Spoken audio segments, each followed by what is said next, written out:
So I want to start by thanking our very committed and knowledgeable panelists who will provide a solid foundation on where we are at with stormwater pollution in Southeast Connecticut and why it's so important. Our ultimate goal here today is to inform community members, such as yourselves, on these important issues. So together we can transform our waterways so they will always be fishable and always be swimmable.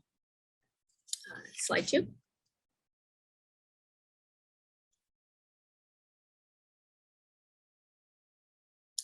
So some of you may be familiar with Save the Sound. If not, Save the Sound is a leading environmental organization in the Long Island Sound region. It's one of Connecticut's longest running nonprofits, been going strong for over 40 years. It's a perfect combination of legal and scientific expertise. With that, they achieve results that not only benefit the environment, but those who live around the Sound. Next slide, please. So as you can see here on this very colorful map, Save the Sound works across the entire Long Island Sound region, whether you're in Southeast Connecticut, Westchester County, or on the Long Island East End. We have a project in your neighborhood. Next slide. So Save the Sound is currently engaged in multiple environmental issues, covering everything from ecological restoration on the Long Pond Dam to water quality, climate, and protecting lands. The Saving Oswegatchie Hills is a huge project that we're working on currently. Next slide.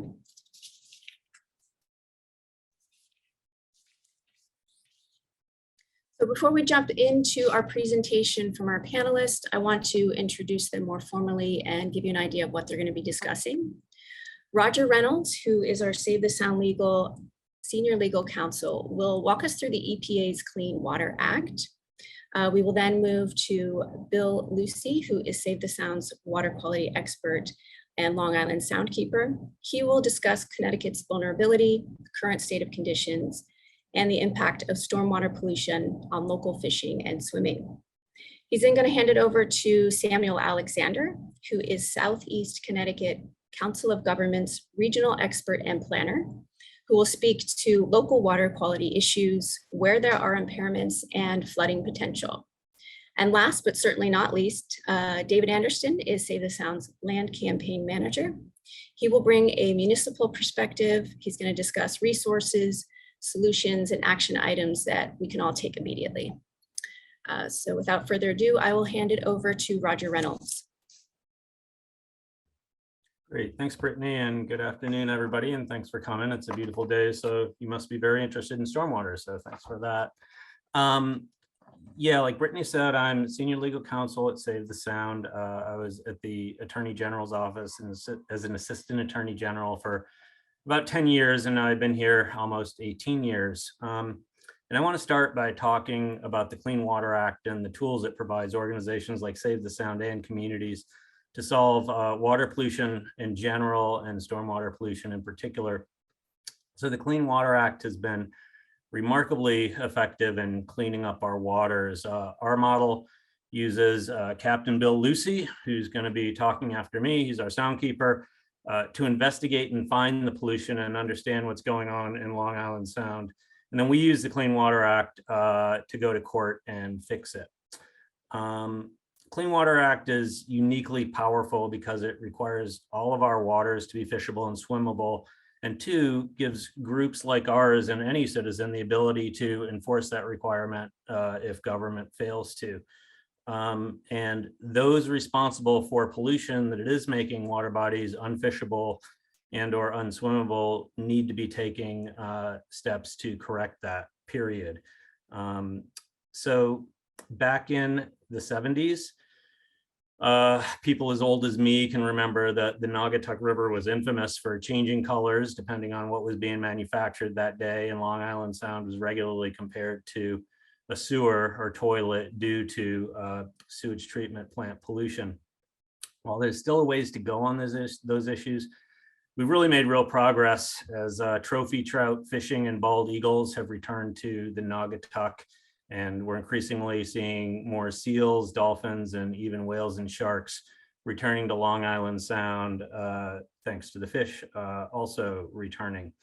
One area, unfortunately, maybe we could go to the next slide now. One area we've not made so much progress in is stormwater pollution, and that is now the primary driver of increasing water pollution in Connecticut.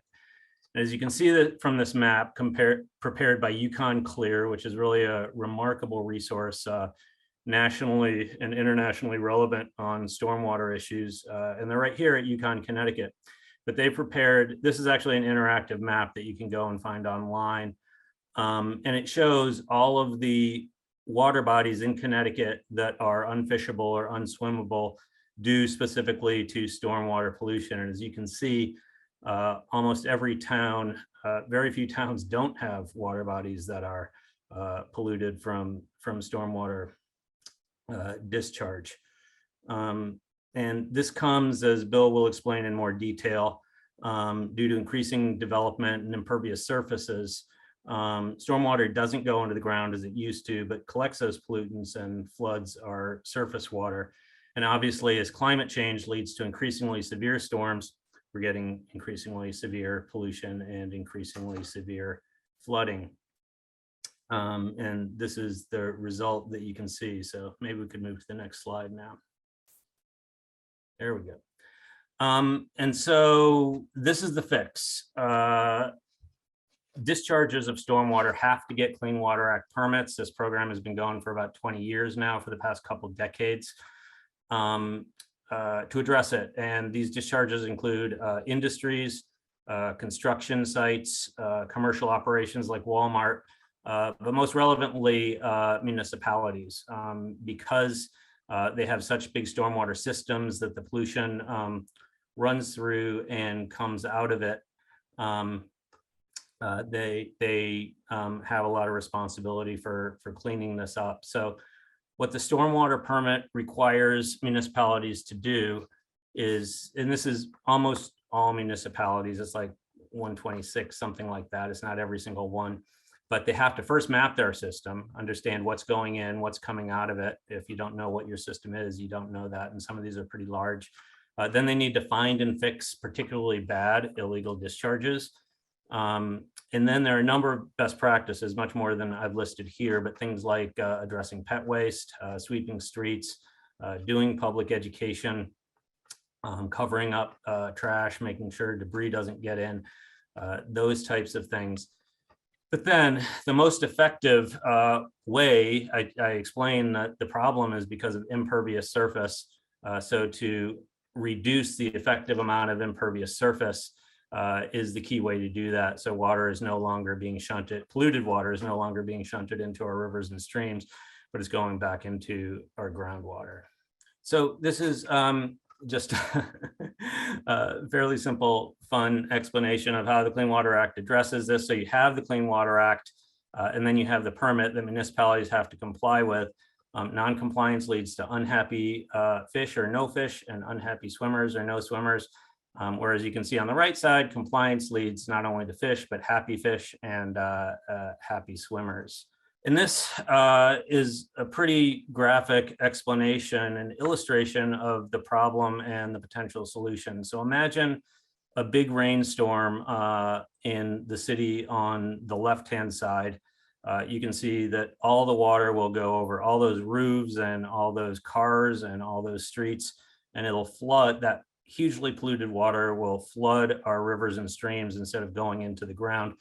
And you can imagine the pollution that causes it, in addition to increasing floods and increasing droughts because our groundwater is not recharged.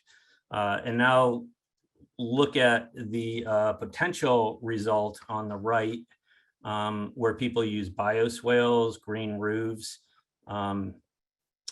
tree plantings, and rain gardens to address that. And as a result, green roofs, the water will evapotranspirate in the regular cycle instead of polluting. And in terms of bioswales or rain gardens, it'll actually be recharged back into the ground. And as you can see, This will certainly benefit water quality, but it'll also have a lot of co-benefits in terms of urban heat islands, green spaces, and livability. So one of the main things we wanted to ensure was that the permit maximize the requirement for municipalities to do this type of work, because it's going to have the best long-term impact on water quality and everything else. And I will leave it to Captain Bill Lucey to go into much more detail on how all this works. All right. Well, I see a lot of familiar names in the crowd. We got a few heavy hitters out there in the stormwater world. So my name is Bill Lucey, has been mentioned, and one of the reasons I moved back to Connecticut from my travels around other places is that New England sits on top of the second largest aquifer on the planet. We are rich in cold, clean water. There's a few facts on the side here, about 6,000 miles of rivers and streams, 3,000 lakes. And we're going to get more rain. So as temperature increases, there's some great data from SCCOG, which is also part of UConn, the climate resiliency group. It's done some great modeling. So as things get warmer, we are going to get wetter. There's going to be more droughts, but there's going to be more intense rainfall. So what's going to happen is that what used to be a 30-year rain event is now become a 10-year rain event. So we need stormwater systems that can deal with that. And there's going to be a lot of issues that arise from that, both with flooding and pollution. Next slide.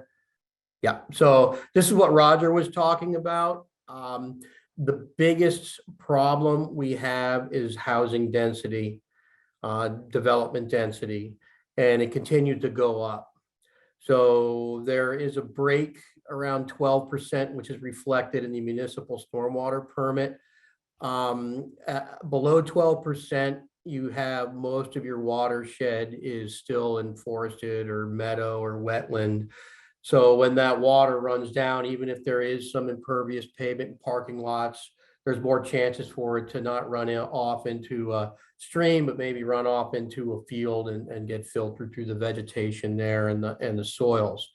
So locally, we're talking about now, there are some projections at the Basra, Griswold, Montville area. A lot of people have been moving out of New York City. I've seen a lot of houses going up. I'm from Killingworth. There's definitely been a big boom in building. And so what that does is more traffic on the roads, that creates more hardened surfaces like roofs and driveways. So again, what we're trying to deal with is keeping the water clean. And the way to do that is to mimic the landscape, like Roger's last slide, to make it look more like a forest or behave more like a forest. So next slide. And this is just a real basic water cycle slide. I guess the point of this is that you can get contaminated water through air pollution. That's where a lot of our fish advisories come from, is airborne mercury that gets rained down and then gets into the food web. Also, some of it comes out of the sediments in Long Island Sound. But we can also contaminate groundwater as well, and our surface water. So next slide. And these are some of the mechanics of how it gets contaminated. One that's always been interesting to me is everybody around here has asphalt shingle roofs that break down in the sun, and little bits and pieces come off till eventually you have to replace the roof. Those are petroleum-based products. So you're dropping all these little bits and pieces when it rains. That ends up on a sidewalk, gets washed down into a storm drain. You also have your obvious pet waste, all the geese that have become residential. You have farmland potentially, but they usually are more required to deal with their manure in a more regulated manner. Fertilizers. A lot of fertilizers are used improperly. Instead of small doses at certain times where all that fertilizer is being uptaken into the plant, people are putting a lot down, and then it leaches past the roots, and then it gets into the groundwater and goes out to the streams. Or if it's applied right before a rainstorm, it runs off, boom, into the street, into the catchment basements, it's gone.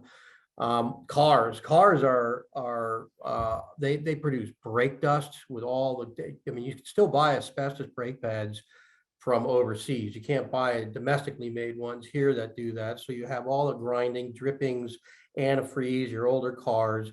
And then a new one that's come up is 6-PPD quino.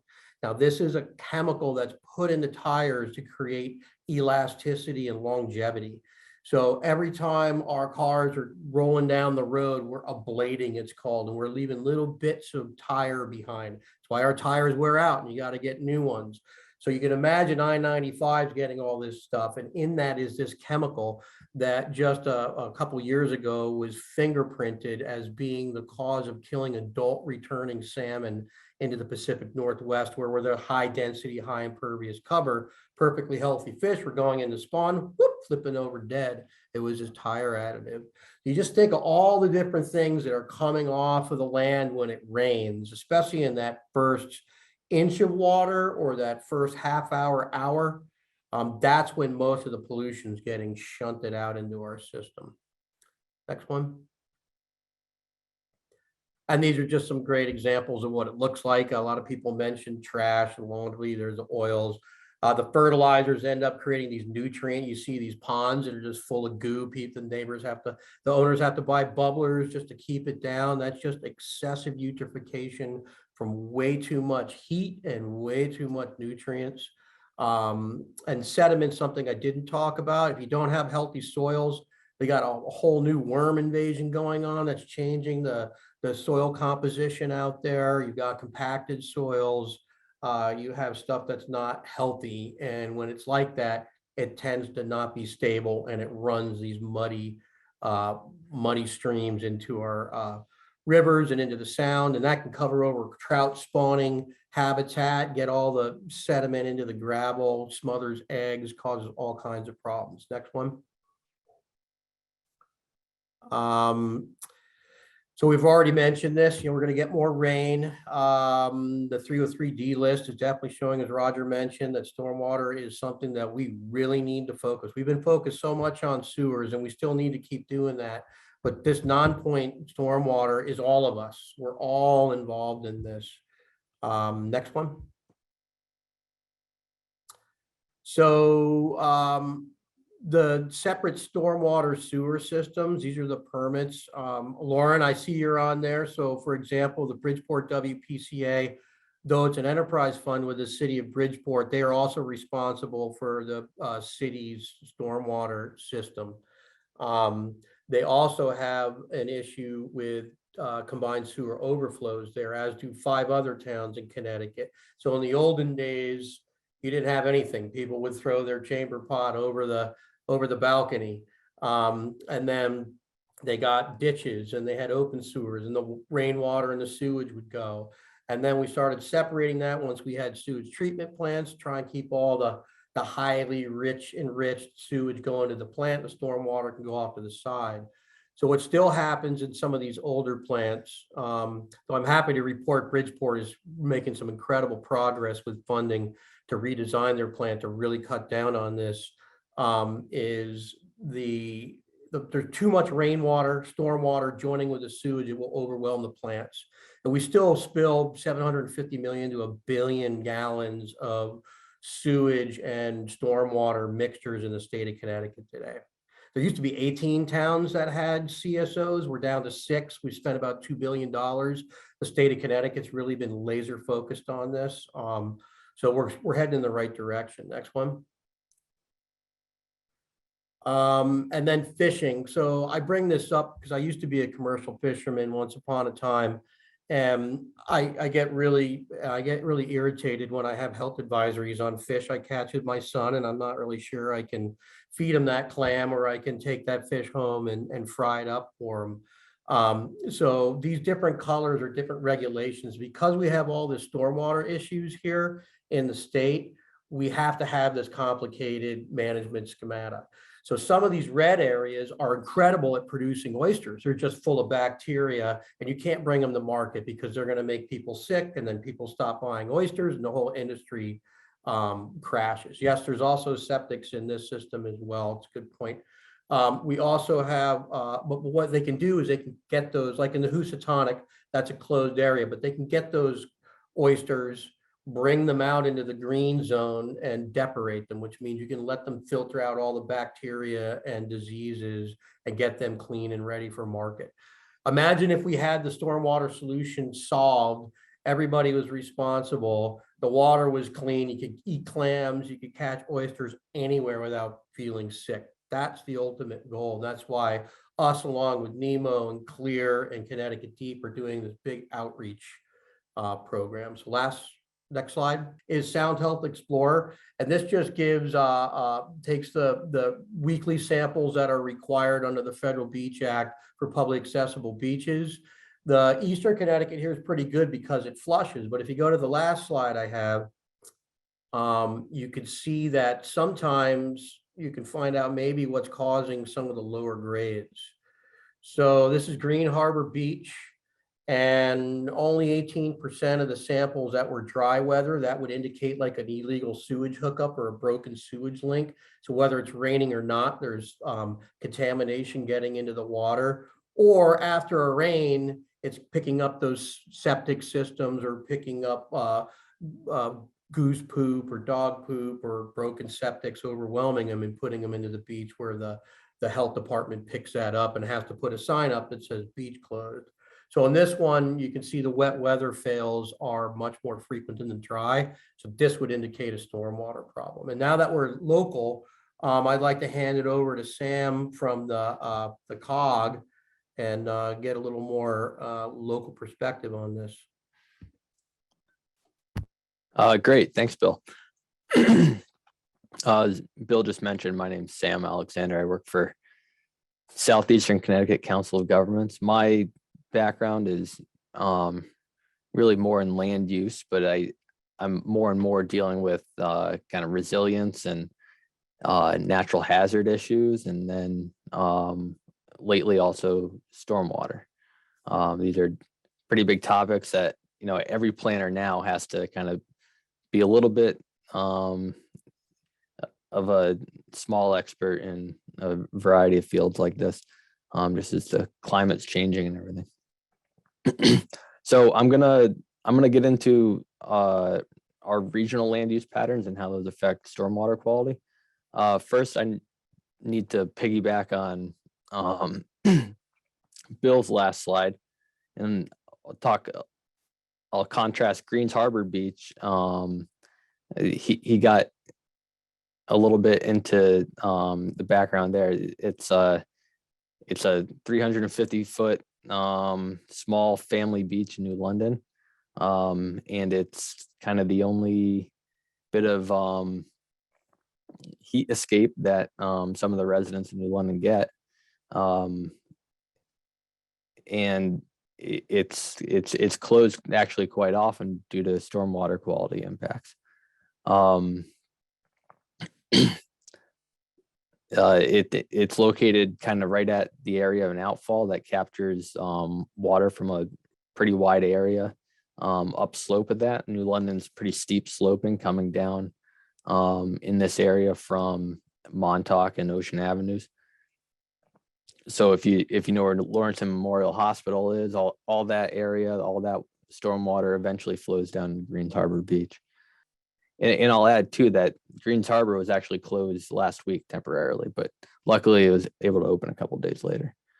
Kind of on the other side of the spectrum, but also experiencing very similar stormwater impacts, is Rocky Neck. It's more of a destination beach.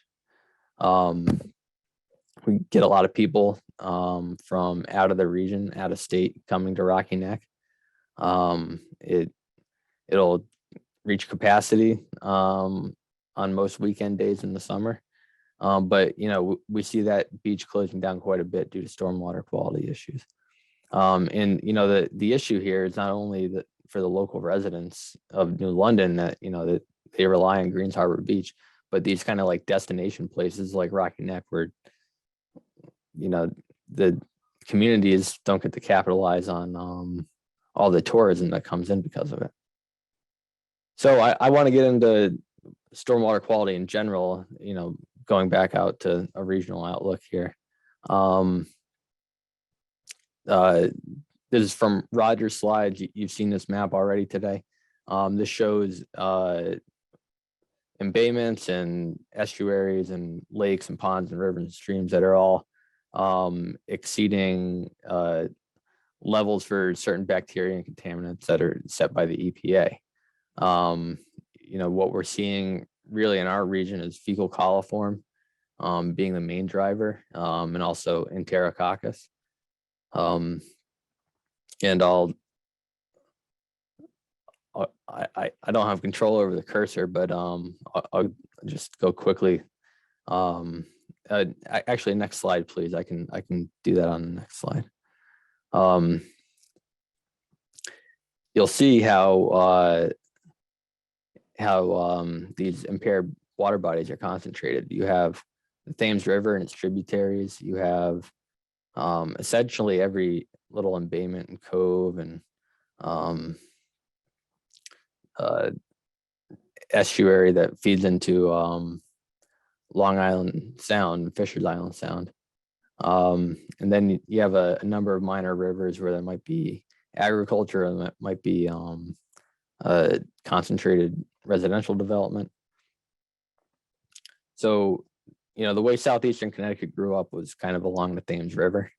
The first town settled was actually Stonington, but then, after that, development traditionally concentrated in New London, Groton, Norwich, and up the Thames River, which is this big red one that you see, cutting through the center of our region. But also Long Island Sound and the I-95 corridor. That's over the years that became kind of a major concentrator of population. So you have the Niantic River, Mystic River, all these areas that have kind of exploded in population over the past 100 years or so. These embayments are now seeing stormwater impacts. Now you'll also notice too, the Shetucket River up into Willimantic and the Quinnebog River up through Jewett City. How the population, we're seeing higher population, but also it's aligning with stormwater impacts. So obviously, the more impervious cover you have, the greater the need to handle storm drainage, and the more concentrated those systems become. However, you'll notice in this map, some of these outlying areas like in Montville and Salem, in Ledyard, you're seeing a lot of residential development that actually gets picked up here on this impervious surface map. These areas don't really experience the same stormwater impacts as kind of the more highly concentrated areas. That might be because modern zoning and subdivision regulations have actually done an okay job at requiring treatment or no net increase in runoff. But as you get into these areas of more intense development, the drainage systems are, they're just so centralized that pollution really becomes an issue. You can note too that, in some areas of our region, we have a lot of agriculture shown in green, and that also lines up pretty well with impairment of streams and rivers. It's not so much from a stormwater infrastructure cause. It's still a non-point source, but it's in a lot of cases just running off fields into those streams. And then, we can break down by watershed, by drainage basin, how much impervious cover you have. So I think this does a pretty good job of capturing what I was saying earlier about development nowadays being kind of concentrated along I-95, and then in that way it's more proximate to Long Island Sound. I hope everyone can read this, but this is generally what our existing land use is in Southeastern Connecticut. You can see, and not surprisingly, residential development is kind of the lion's share of the land use. But you see in purple also a lot of industrial development. And these are the two areas where we're really experiencing growth right now, is new industrial land uses, business parks, things like that. And then also residential development. And both of these types of development in a lot of cases necessitate new roads, and it's producing new populations into areas that might not have been developed before. So you're further concentrating stormwater, and that's doing two things. It's impacting quality, and it's also impacting quantity and increase in concentration. And that brings me to my last point, which is a quick one I'm going to make. I mentioned that I dabble a little bit in resilience, and flooding is a kind of major topic in planning nowadays, especially as we're seeing more and more floods, and we're seeing more frequent and also higher impact rain events. So floodplains, they're mapped everywhere. The 100-year floodplain. And I wanted to just use this example. This is right near me in Waterford. You have this blue zone AE, which extends into this intersection right in the center of the image. Now that's zone AE, that's the 100-year floodplain. That should flood every 100 years, right? But I can tell you from experience that not so much due to riverine flooding, but due to just drainage, and the drainage not being able to handle rain, that intersection floods pretty regularly. It floods once a year, if not more. So a lot of this webinar, we're focusing on quality, but also quantity and overloading our infrastructure. This is a major stormwater topic that municipalities need to address. And with that, I'm going to hand it over to David Anderson. David's land campaigns manager for Save the Sound. He's going to talk to you about what you can do to reduce your own stormwater impact. Yeah, thank you, Sam. Appreciate the introduction. Prior to, I just joined Save the Sound this past July, a year ago. And prior to that, I was a planner like Sam in a couple Connecticut towns, East Haven and the town of Madison. I'm going to try to move actually very quickly through my slides so we can leave plenty of time for question and answer. So one of the easiest but potentially most impactful things that you can do is disconnect your downspouts. By disconnecting your downspouts and directing stormwater to a pervious area, such as a lawn or a rain garden, like in the picture below, you allow the water to infiltrate into the ground and filter out any pollutants, such as oils from your driveway or fertilizers from your lawn. And so for those of you that are not familiar with rain gardens, they're basically just shallow depressions in your yard that capture stormwater. They are typically planted with native plants and can be a very attractive amenity to your landscaping. Some other things that you can do are to clean up your pet waste. Pet waste contains both nitrogen and phosphorus, which can reduce oxygen levels in streams and rivers, negatively impacting fish and other aquatic species. You can wash your car at a car wash to limit potential for oils and pollutants to run down the driveway and into the storm system. You can participate in beach cleanups to help limit common marine debris, plastic, styrofoam, and cigarette butts from entering Long Island Sound. Save the Sound has been organizing coastal cleanups for approximately 10 years. And in that time, over 15,000 volunteers have kept well over 100,000 pounds of marine debris from entering Long Island Sound. And finally, as mentioned a little bit earlier, you can reduce your use of fertilizers and pesticides on your lawn.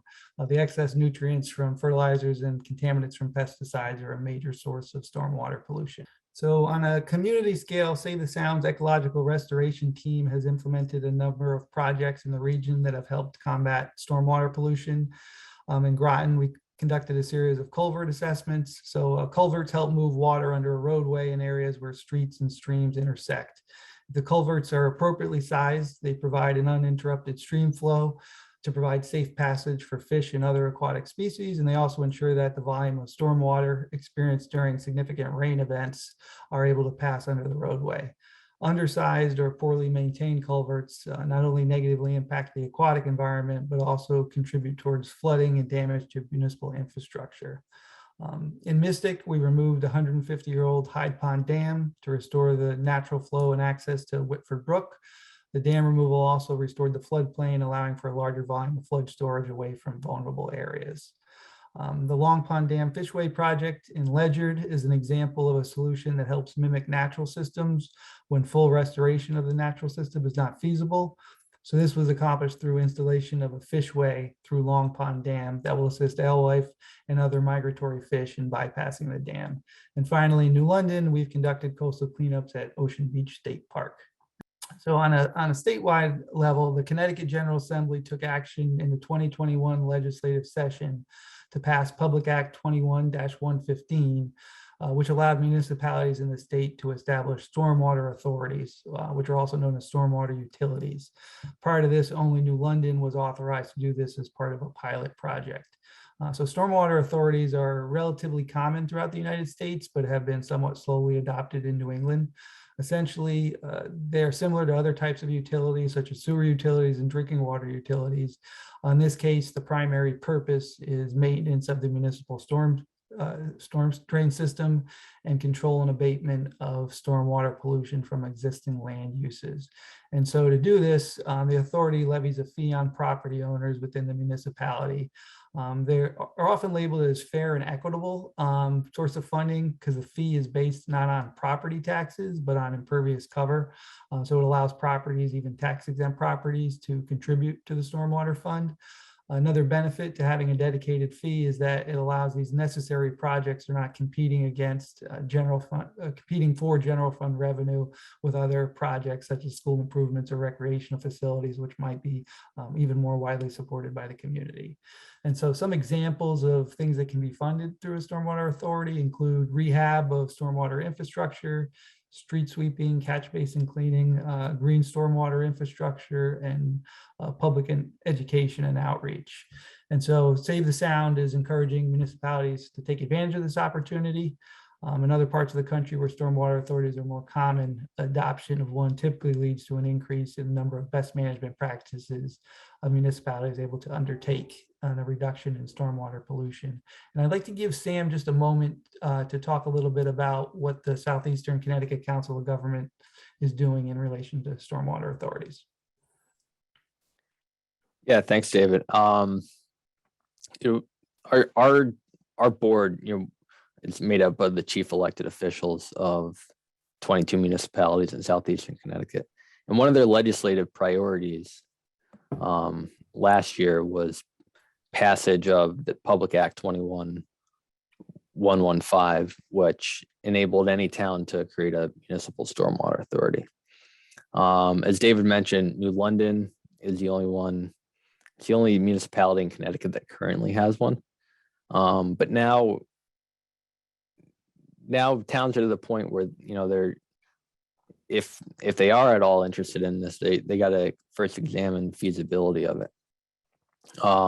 So we kind of quickly gauged which towns at least from an investigative standpoint would want to look at what a stormwater authority might look like in their town, how it would be implemented, and whether it's feasible and would provide kind of the same benefit that New London's provides for the New London. So we're undertaking that study right now with the towns of Waterford, Preston, Stonington, and Ledyard. And we expect it to take 6 months. And then in the end, we'll have kind of some actionable recommendations, if these towns want to move forward with it, if it is feasible, how might they do that? Yeah, we're extremely excited about it, and it's going to be interesting information that won't just be helpful to those towns, but also towns across the state. Yeah, thank you, Sam. And we're excited that you guys are doing that. I'm going to wrap up here. Next slide, please. And so this is just a list of other entities that are doing a lot with stormwater management. Many of them have been mentioned previously. I'd point specifically on the Stormwater Authority to CLEAR's website, the Center for Land Use Education and Research, the Connecticut NEMO program. They've conducted a number of webinars already and have a lot of great resources on that site. And we'll send you the link to that after this webinar. And then there's some additional links on this slide, which again, you'll receive after the webinar for other information, and I guess I'll conclude by saying I think the issue of stormwater pollution can feel daunting, but there is something I think that every individual can do to help combat it, whether it's disconnecting your downspouts or advocating for a stormwater authority in your community. So I guess I would conclude just by encouraging everybody to take some action, because you can really be part of the solution. So that's it for me, and I'll turn it back over to Brittany and hopefully enter some time for Q&A. All right, thank you so much, David. And I just want to also add to those paving the way, the town of Groton is doing quite a lot of work in this area as well. So we will add that link as well as for information. So we have some great questions that have come in. First one, we'll kick it off to Dave and any other panelists that want to jump in on this. What can be done for those who are living in condos to help with stormwater pollution? That's a great question for me, because I'm going to move into a condo in another month or so. So I think, one thing you can do is still be active in your community. You're a resident of the community. You might not be a owner of a single family home, so you could encourage your municipality to take stormwater management seriously. You can, if you're washing your vehicle at your condo complex, take care in how you do that. You can also advocate for the landscaping company that might take care of the grounds to either use a fertilizer very sparingly or discontinue that use. So you can certainly be an advocate for best management practices on that complex without having to be a controller of the operation. So I think there is quite a bit you can do still. All right, great. Thank you, Dave. Any other comments from the panelists? Okay, so we'll move on to the next question. How much do lawn fertilizers, weed, and feed products contribute to runoff pollution? And if significant, is there an effort to regulate and educate the public? I could take that one. It's a big problem. And I drive around on my boat, and there's a lot of seawalls now along Long Island Sound, and you see in that seawall a row of pipes, and you'll see a lime green lawn above it. So we're going to start a program where we're going to randomly sample some of those once we have them all mapped out and try and get a handle at that. There's been some groundwater monitoring that's being done by USGS to ground truth some models that are going on with total nitrogen contribution from a watershed, and that's both from fertilizers, septic systems, and agricultural fertilizers getting into the groundwater. It's also, there's the Long Island Sound study. I think Sea Grant might have funded this one actually with Long Island Sound study money. They did a modeling exercise based on some questionnaires that were sent out and looked at the type of house, type of landowner, who fertilizes, who doesn't. And what that study came up with were hotspots in Connecticut where people are using a lot more fertilizer. So that's a good way to focus your outreach efforts. I know there's been some door hangings out in the eastern area to look at, either discontinuing. I don't use lawn fertilizer. I never have either. Had, growing up, we never did. You just leave the grass clippings on the lawn and they feed the next growth of grass. But if you do have to use fertilizers, it's a good idea to do micro dosing more frequently. So all the fertilizer that's used gets quickly uptaken into the plants and doesn't go into groundwater. And don't do it right before a storm where it washes into the street and down the storm drain. All right, thank you, Bill. Great points. Next question, any current research on the impact of 6-ppd quinone on East Coast fish, especially diadromous species like alewife? So I guess that one's for me too. I brought that up. I'm on the Connecticut Fish Advisory Council, which is headed up by Deep, and I have brought it to the attention of the lead fisheries folks here. We haven't gotten there yet. It's all been West Coast stuff. It was just discovered. I think they looked at 2,000 chemicals before they identified that one as the smoking gun. But it concerns me because if you have I-95 going over all our anadromous fish run river mouths, if there's a rain event when those fish are coming up, and my guess is it's when a saltwater breathing fish is converting through osmoregulation, where they can breathe from, they go from breathing oxygen out of salt water to fresh water. They're very fragile physiologically. There's a period of time where if they get hit with something, and I imagine that's what's going on with the salmon. I think it could be having an impact. I mean, we've lost our smelt. They were doing the same thing. We have very low runs of blueback river herring. Alewives are doing better, but we still have a long way to go with them. So eels are another one that go through that. So as of right now, a big question, and it just hasn't been studied yet, that to my knowledge. All right, thank you, Bill, again. This one might be for Roger. What's being done at the state level on legislation in terms of green infrastructure and better regulation? Yeah, so I think David and Bill's really been our man at the legislature, as well as Dave has worked up there. But there's been some good legislation, as Bill, I believe Bill or Dave mentioned, on stormwater utilities, which are really the solution to this problem, because I think it was mentioned that it's a fair and equitable way. It decreases the incentive. It increases incentives to eliminate impervious surface because it's based on impervious surface, and then it also charges, you know, the polluter for that, and then defending our environmental statutes is always a big thing at the legislature, and sometimes the more we enforce, the more pushback we get. So if you're on our email list, sometimes you'll get calls for help that certain interests are trying to roll back our statutes. We hope nobody's going to try to roll back our stormwater statutes in the near future, but that's been done before. So be on the lookout for that. I would just add the part of that legislation that's been mentioned is the Green Bank of Connecticut now has the authority to put forth an environmental infrastructure funding. So which is really timely with the federal infrastructure bill. We've had some meetings with them. They're making the rounds around the state to see where they can get it. It's brand new for them, but could you get a loan as a municipality to put in, say, 60 rain gardens to deal with some localized flooding and impairments to a stream in some area? And it's looking like they're going to be able to do that. And if you have a stormwater utility, then you'd be able to match those funds. That's what Groton did. They had, right, there was downtown flooding. They were bringing in over $1 million a year from their stormwater utility. They were able to get a bond and buy a big pony pump, and now they don't have the localized flooding problem that they did on a regular basis beforehand.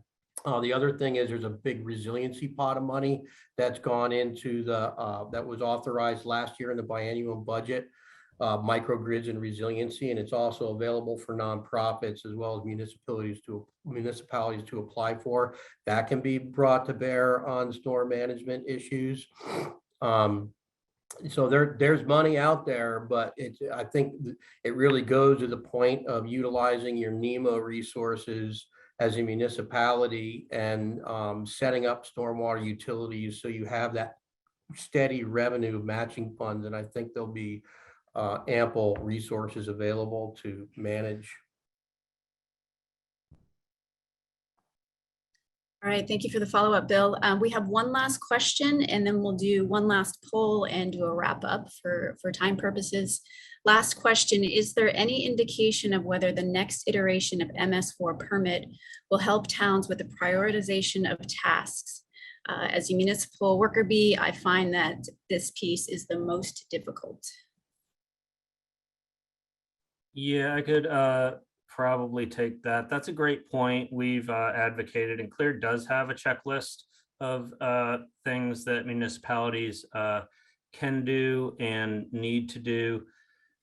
In terms of prioritization, you know, mapping your stormwater system is huge. You can't control it unless you know where it is. That should have been done years ago. And impervious surface reduction, a lot of it goes back to that. That's hugely important.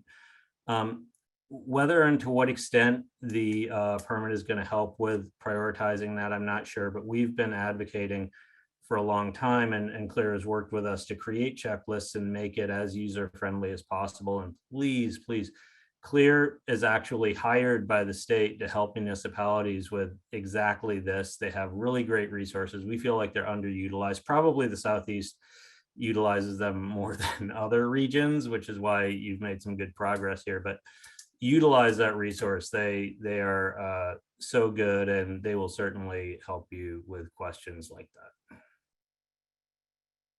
All right, great. Thank you, Roger. We're going to pull up our last poll here. Which topics related to stormwater pollution are most important to you?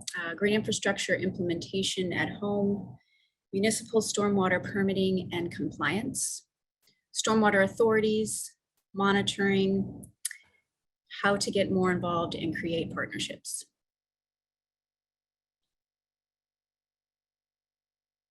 And as we're waiting for these polls to come in, we're almost there. Yep, okay, we got everyone answered. No, we're still changing here. Okay, we're still answering here. So while we're still answering, I just want to thank everyone for coming, for your time today during your lunch hour, for your excellent questions, our panelists who put in their time as well and with all their knowledge, and for sharing it with us. We're going to close with a couple more remarks. So it looks like most people have answered here, and municipal stormwater permitting and compliance is pretty high on the list. Monitoring seems to be coming in second, and then the rest follow shortly after, but fairly equal. So that's really great information for us. Thank you. Which are just more links. We don't want you to leave empty-handed today. These are additional links to go to. You can start today. You can learn more about what's happening with your beaches.